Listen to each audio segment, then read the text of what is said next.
उत्तर प्रदेश में भले ही भारतीय जनता पार्टी ने सरकार बना ली हो और बीते प्रदर्शन को देखते हुए थोड़ा सा निराशाजनक प्रदर्शन किया, लेकिन फिर भी कम से कम बहुमत हासिल कर लिया। लेकिन पूर्वांचल का इलाका ऐसा था जहां बीजेपी की हालत बड़ी चिंताजनक रही है। पूर्वांचल में भारतीय जनता पार्टी को बहुत नुकसान हुआ है और यहां पर समाजवादी पार्टी और उसके गठबंधन को बहुत ज्यादा फायदा हुआ है।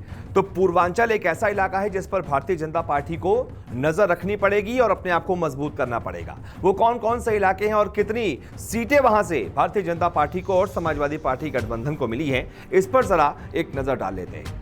वाराणसी, मिर्जापुर और आजमगढ़ मंडल के जिलों में समाजवादी पार्टी गठबंधन का खासा दम दिखा है।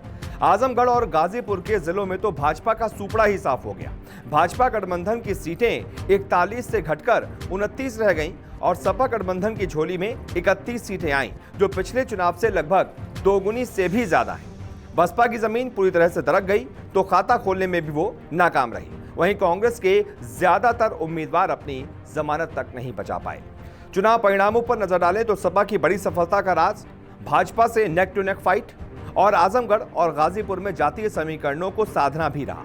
मुस्लिम मतों का एकजुट ध्रुवीकरण, यादव मतों के साथ पिछड़ों के वोट बैंक में सेंधमारी का फायदा समाजवादी गठबंधन को मिला है। बलिया और जौनपुर में सपा ने अपने प्रदर्शन को भी सुधारा है। मऊ में बड़ी मुश्किल से एक सीट पर कमल खिल सका, जबकि 3 सीट पर सपा और सुभाषपा गठबंधन को सफलता मिली।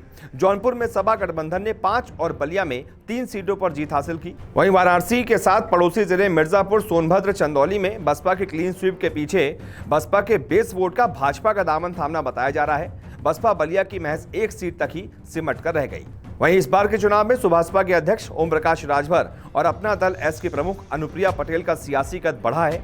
दोनों ने साबित किया है कि अपनी बिरादरी के मतों में उनकी गहरी बैठ है। पिछले चुनाव में अपना दल एस के 9 प्रत्याशी जीते थे, इस बार उनके 12 विधायक जीते हैं। सुभाषपा के विधायकों की संख्या भी 4 से बढ़कर अब 6 हो गई है। बाहुबलियों का हुआ सफाया।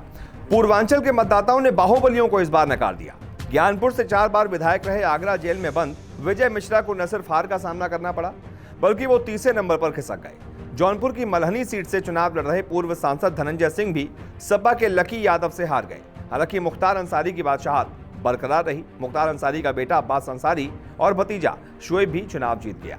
अगर ओवरऑल पूर्वांचल के जिलों पर नजर डालें तो वाराणसी में 8 सीट पर भाजपा ने जीत दर्ज की।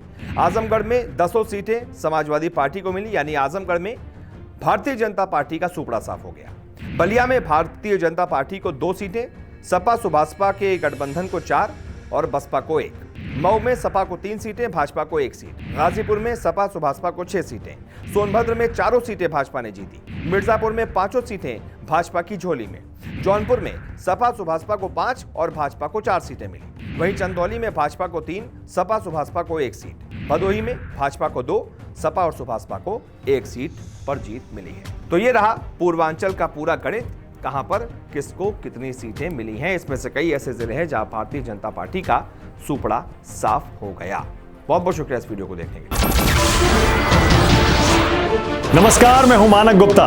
अगर आपको हमारा ये वीडियो पसंद आया हो तो इसे लाइक और शेयर जरूर करें और हां, हमें सब्सक्राइब और फॉलो करना ना भूलें ताकि आप देश और दुनिया की कोई खबर मिस ना करें। तो जुड़े रहिए हमारे साथ और देखते रहिए न्यूज़ 24।